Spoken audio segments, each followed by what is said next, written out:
안녕하세요. 반갑습니다. 오늘은 자동차 기능 안전의 심장이라고 할 수 있는 ASI에 대해서 한번 제대로 파헤쳐 보겠습니다.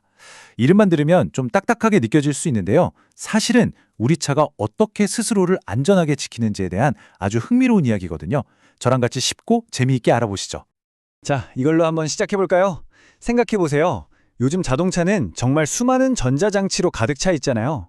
근데 내비게이션이 잠깐 먹통이 되는 건 좀 불편하네 하고 넘어가지만 브레이크 시스템에 문제가 생기는 건 상상만 해도 끔찍하죠. 대체 자동차는 이 수많은 기능들의 중요도를 어떻게 알아서 구분하고 관리하는 걸까요? 바로 그 비밀의 열쇠가 오늘 우리가 다룰 주제에 있습니다. 자, 그럼 첫 번째 이야기부터 시작해볼까요? 요즘 차는 그냥 바퀴 달린 거대한 컴퓨터라고 하잖아요. 라디오나 인포테인먼트 시스템 같은 편의 기능부터 우리 생명과 바로 연결되는 에어백, 브레이크까지 모든 게 다 전자 시스템으로 얽혀 있습니다. 이렇게 시스템이 많고 복잡하다는 건 이걸 만드는 엔지니어들의 입장에서는 정말 머리 아픈 문제거든요. 모든 시스템을 똑같은 수준으로 완벽하게 만들면 좋겠지만 현실적으로는 시간과 비용의 한계가 있잖아요. 그럼 어디에 더 힘을 빡 줘서 안전을 챙겨야 할까요? 바로 이 우선순위를 정해줄 체계적인 방법, 어떤 기준이 필요해진 거죠. 그래서 등장한 해결책이 바로 ASIL입니다. ASIL이라고 읽고요. 자동차 안전 무결성 수준이라는 뜻이에요. 이 표준이 어떻게 자동차 안전에 대한 명확한 기준을 제시하는지 지금부터 자세히 들여다보겠습니다. ASIL, 말이 좀 어렵죠? 아주 간단하게 말하면 자동차의 수많은 기능들이 만약에 고장났을 때 이게 얼마나 위험한지를 등급으로 매겨놓은 시스템이에요. 그리고 이건 그냥 어떤 회사가 마음대로 정하는 게 아니라 ISO 626이라는 국제 표준에 따라서 아주 꼼꼼하고 체계적으로 관리됩니다. 전 세계적인 약속인 셈이죠. 그러니까 ASI의 핵심을 딱 정리하면 이렇습니다. ISO 26262 표준을 바탕으로 좀 이따 살펴볼 세 가지 기준으로 위험도를 꼼꼼하게 평가해서요. A부터 D까지 4단계로 등급을 나누는 거예요. A가 가장 덜 위험한 거고 D가 가장 치명적일 수 있는 거죠. 이게 진짜 중요한 게 뭐냐면요. 개발자들한테 우리가 만드는 이 부품은 최소한 ASI 몇 등급의 안전 목표를 만족해야 합니다. 라는 아주 명확한 가이드라인을 준다는 겁니다. 자, 그럼 이제 제일 궁금한 부분이죠. 그 안전 등급 A부터 D까지를 대체 어떻게 결정하는 걸까요? 바로 심각도, 노출 확률, 그리고 제어 가능성이라는 이 세 가지 기준을 가지고 측정합니다. 하나씩 뜯어보죠. 첫 번째 기준은 심각도입니다. 이름 그대로예요. 만약에 이 기능이 고장나면 사람이 얼마나 크게 다칠 수 있을까? 이걸 따지는 거죠. 그냥 멍드는 수준인지 아니면 생명에 위험한 수준인지. S0부터 S3까지 등급이 나뉘는데 아주 직관적으로 이해가 되시죠? 두 번째 기준은 노출 확률입니다. 이건 뭐냐면 해당 기능의 고장이 위험한 사고로 이어질 수 있는 상황에 우리가 얼마나 자주 처하게 되는지를 보는 거예요. 예를 들어서 고속도로에서 시속 100km 이상으로 달릴 때만 문제가 생기는 기능이 있다면 시내 주행 중에 문제가 생기는 기능보다 위험 상황에 노출될 확률이 더 낮다고 볼 수 있겠죠? 바로 그런 걸 평가하는 겁니다. 마지막 세 번째 기준, 이건 운전자 입장에서 생각해보면 아주 쉬워요. 바로 제어 가능성입니다. 만약에 시스템이 딱 고장났을 때 운전자가 침착하게 대처해서 사고를 막을 수 있느냐 없느냐를 보는 거죠.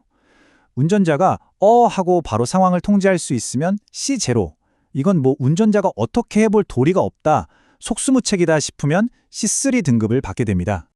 자, 그럼 이 세 가지 퍼즐 조각이 다 모였네요.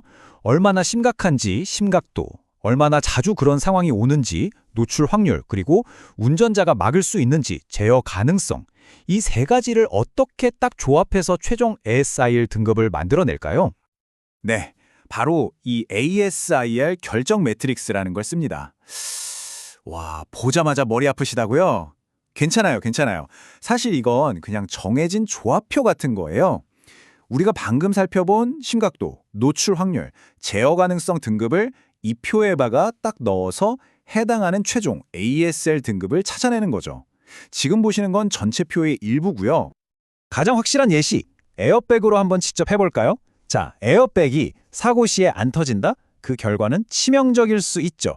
그러니까 심각도는 가장 높은 S3, 사고 위험은 운전하는 동안 항상 있으니까 노출 확률도 가장 높은 2사. 그리고 일단 사고가 나는 순간 운전자가 에어백 터져라 하고 제어할 순 없잖아요. 그러니까 제어 가능성은 C3, 제어 불가능입니다. 이 S3, 2사, C3를 표에서 찾아보면 바로 가장 높은 위험 등급인 ASIL-D가 나오는 거죠. 아주 명확하죠?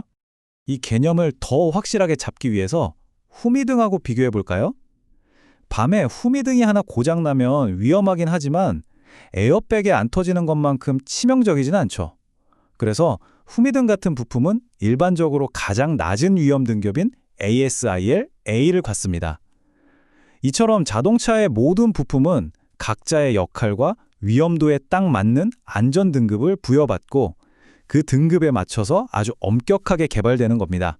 자, 그럼 여기서 잠깐 ASID랑 자주 헷갈리는 게 하나 있거든요.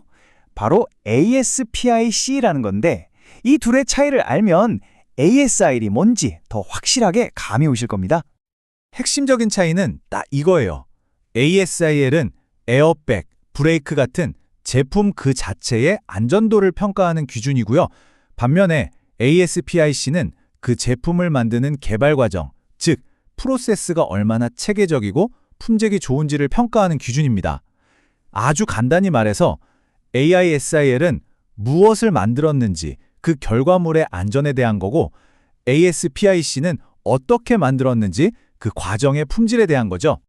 자, 이제 거의 다 왔습니다. 마지막으로 이 ASIL이 왜 앞으로 더더욱 중요해질 수밖에 없는지 그 미래에 대한 이야기를 해볼게요. 우리가 자율주행차나 첨단 운전자 보조 시스템을 이야기할 때 이 모든 기술의 맨 밑바닥에는 바로 이 기능 안전이 깔려 있습니다.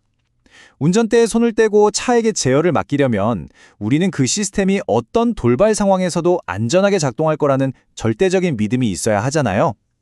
ASIL 같은 이런 엄격한 표준은 바로 그 신뢰를 쌓는 가장 첫 번째 벽돌인 셈입니다. 그리고 ASIL이 혼자서 모든 걸 다 하는 건 아니에요. 의도된 기능의 안전성을 다루는 표준이라든지 해킹을 막는 사이버 보안 표준 같은 다른 국제 표준들과 함께 거대한 안전망을 만드는 거죠. 이 모든 것들이 합쳐져서 미래 자동차의 신뢰성을 단단하게 보장하게 될 겁니다. 자, 오늘 이야기를 마무리하면서 여러분께 한번 여쭤보고 싶습니다. 기술이 발전해서 자동차가 스스로 판단하고 운전하는 시대에 만약 사고가 난다면 그 안전에 대한 책임, 과연 누구의 몫일까요? 이걸 만든 개발자일까요? 아니면 자동차를 판 회사? 아니면 그 기능을 믿고 버튼을 누른 우리 자신일까요? 이 질문은 우리가 앞으로 계속해서 함께 고민해야 할 아주 중요한 숙제일 겁니다.